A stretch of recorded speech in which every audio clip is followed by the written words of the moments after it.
தமிழகம் எங்கும் கிளைகள் கொண்ட அண்ணமால் institute of hotel management and hospital management படிப்பில் சேர்வதற்கான அட்மிஷன் நடைபெறுகிறது. இது தொடர்பான கருத்துக்களை பகிர்ந்து கொள்வதற்காக பத்திரிகையாளர் சோமு இணைந்திருக்கிறார். சார் வணக்கம். நீண்ட காலமாக ஒரு விரிசல்கள் இருந்த நிலையில் ராமதாஸ் ஒரு மிகப்பெரிய அறிவிப்பை வெளியிட்டிருக்கிறார். இது கட்சியில் ஒரு பெரிய தாக்கத்தை ஏற்படுத்தக்கூடும். 2026 தேர்தல் நெருங்கும் நிலையில இந்த மாதிரியான ஒரு விரிசல்கள் எந்த ஒரு பாதிப்பை ஏற்படுத்தக்கூடும்? இப்ப நிச்சயமா பாமகவுக்கான ஒரு பாதிப்புகள் ஏற்படும். என்ன அப்படின்னா, இந்த நம்ம நீண்ட காலமா சொல்லிட்டு இருக்கோம், இந்த பிரச்சனை வர்றப்பல இருந்தாரு அந்த அவங்களுக்கு பெரும்பாலான பேர் வன்னியர் மக்கள் ஆதரிக்கிறாங்க. அந்த வன்னியர் மக்கள்கிட்டையும் பாமக உறுப்பினர்கள்ட்டையும் இது ஒரு பெரிய தாக்கத்தை ஏற்படுத்தும். ஹலோ ஹலோ இணைப்பில் தான் இருக்கீங்க. ஏற்படுத்தும். இவங்க இணைந்தால்தான் இதுக்கான ஒரு முதல் விஷயமா கட்சிகள்கிட்ட பேரும் பேசுற வலிமை குறையும். அது ஒரு விஷயம் இருக்கு. அப்ப யார்கிட்ட பேசுறதுங்க? ஆனா நீங்களாம் பாத்தீங்கன்னா இவர் தேர்தல் முறை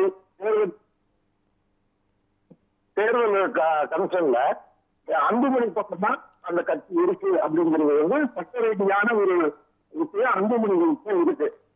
அதனால கட்சிகள் ஒரு தொண்டர்கள் படத்திலே அன்புமணி நிறைய இருக்கிறாரு. ஏற்கனவே நிர்வாக குழு அன்புமணி தரப்புலதான் மிக அதிகமான பேர் முன்னாடி அந்த உதவி கூட்டமைப்பு பார்த்தீங்கன்னா இந்த தலைவர்கள், மாவட்ட செயலாளர், மாவட்ட தலைவர்கள், மாவட்ட செயலாளர்கள் மிகச்சில பேர் தான் ராமதாஸ் பக்கம் இருந்தாங்க. மீண்டும் எல்லாருமே அன்புமணி பக்கம் தான் இருந்தாங்க.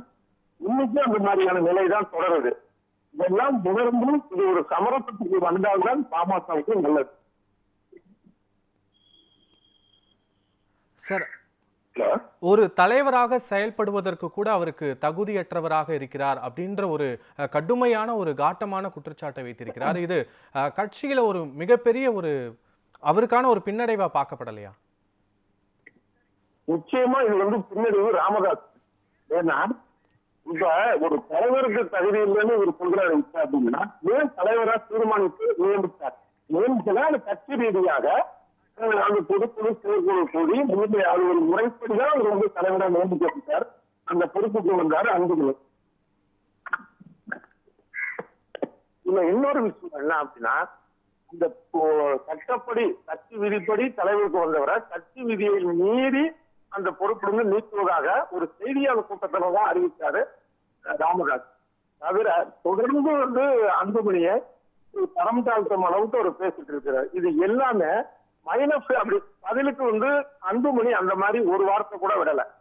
அப்போ ஒட்டுமொத்தமா பார்க்கும்போது இது மைனஸ் அன்புமணிக்கு இல்ல, ராமதாஸ்க்கு தான். இது அவர் உணர்ந்தால் கட்சிக்கு நல்லது. சார், திமுக, அதிமுக, விஜய் உட்பட எல்லாருமே பிரச்சாரத்தை அறிவிச்சு பிரச்சார பயணம் மேற்கொண்டுட்டு இருக்காங்க. எலெக்ஷனுக்கு எல்லாருமே ரெடி ஆயிட்டு இருக்கிற இந்த தருணத்துல ராமதாஸ் அவர்கள் இந்த மாதிரியான நடவடிக்கை எடுப்பது எந்த மாதிரியான ஒரு தாக்கத்தை ஏற்படுத்தும்? ஏன்னா கட்சிக்குள்ளேயே இவ்வளவு பிரச்சனைகள் இருக்கும்போது கூட்டணிக்கு வர்றதுக்கு கூட மற்ற கட்சிகள் யோசிப்பாங்க இல்லையா? இதெல்லாம் தெரிஞ்சுதான் இதை பண்றாரா? இப்படி கூட்டணிக்கு யாரும் வரமாட்டாங்கிற அளவுக்கு இது போகாது. ஏன்னா இது எல்லாருக்கும் தெரிஞ்ச விஷயம். ராமதாஸ் அவர்களிடம் இருப்பது மிகச்சில பேர் தான். பெரும்பாலான தொண்டர்களும் நிர்வாகிகளும் அந்த கட்சியும் இருப்பது அன்புமணி கிட்ட தான். அதனால மற்ற கட்சிகள் ஒரு கூட்டணிக்கான ஒரு பேச்சுவார்த்தைனா அன்புமணி தான் நாடுவாங்க. அதே போல அந்த கட்சிக்கான அங்கீகாரம் அவருக்கு இருக்கிறதுனால தேர்தலையே எதிர்கொள்வது அன்புமணிக்கு ஒரு பெரிய விஷயமா இருக்காது. ஆனால் அந்த பாமக அப்படிங்கிற ஒரு ஒட்டுமொத்த கட்சிக்கு இது ஒரு சிறு இழப்பை ஏற்படுத்தும். அந்த இழப்பு தேவையா என்பதை ராமதாஸ் அவர்கள் யோசிக்க வேண்டும். அதை யோசித்து அவர் செயல்பட்டார் என்றால் நல்லது. ஒரு மூத்த பத்திரிகையாளரா இதுக்கு முன்னாடி நிறைய கட்சிகள் உடைந்ததையும் சேர்ந்ததையும் பார்த்திருப்பீங்க. இப்ப அடுத்த கட்டமா அன்புமணி ராமதாஸ் எதை நோக்கி செல்வாரு? இல்ல ராமதாஸ் அடுத்த கட்டமா என்ன நடவடிக்கை எடுப்பாருன்னு நினைக்கிறீங்க? இப்ப இவருடைய சொல்லிட்டே இருக்கிறாரு, நாங்க எப்ப வேணாலும் கட்சியை விட்டு நீக்குவோம். ஆனா நிச்சயமாக அதை நீக்க முடியாது. ஏனென்றால் இந்த கட்சி சட்ட ரீதியாக அன்புமணி கையில் இருக்கிறது. அதனால தனக்கான ஒரு விஷயம் சேரும் அப்படிங்கறத ராமதாஸ் அவர்களும் உணர்ந்திருப்பார். அதே போல இன்னொரு விஷயம் பாத்தீங்கன்னா, அந்த கட்சி உடைந்ததுங்கிறது பல கட்சிகள் உடைந்திருக்கு. ஆனால் ஒரு தந்தை மகன் அப்படிங்கிற மாதிரி பாத்தீங்க அப்படின்னா அந்த பிரச்சனையில அடுத்த கட்டமா இருக்கக்கூடிய மகன் பக்கம் தான் அந்த கட்சியோ தொண்டர்களோ மக்களோ நிற்பாங்க.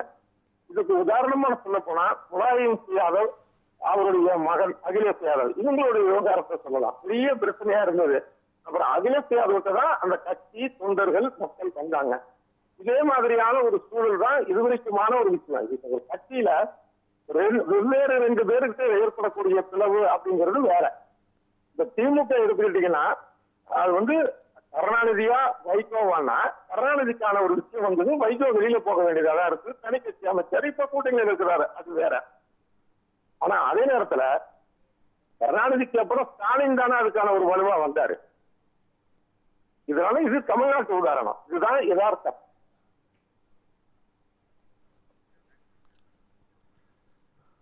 இணைப்பில் வந்து உங்களுடைய கருத்துக்களை பதிவு செய்தமைக்கு நன்றி சார்.